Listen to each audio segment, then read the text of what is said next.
Les périodes de guerre révèlent-elles la vraie nature de l'homme ou une exception? Oh, c'est intéressant ça. Oui. Hmm.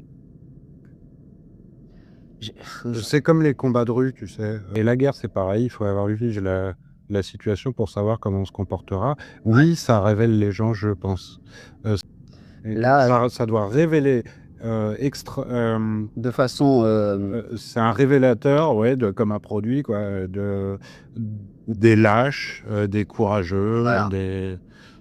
des héros et des médiocres. Après, ce que je pense aussi, c'est que ça les modifie, les êtres, la guerre, cet état extrême. Je ne vais pas rentrer dans le sujet, mais l'homme n'est pas fait pour... Quand même qui reviennent de là, ils ne sont plus les mêmes. Hein. Parce que le fait de tuer ton prochain, au fond de toi, même si tu es payé pour et encouragé à le faire, au fond de toi, tu vas mal le vivre. Parce qu'il y a une morale qui nous dépasse. Je pense qu'un homme n'est pas fait pour tuer sans raison, parce que c'est ça être soldat, c'est tuer sans raison.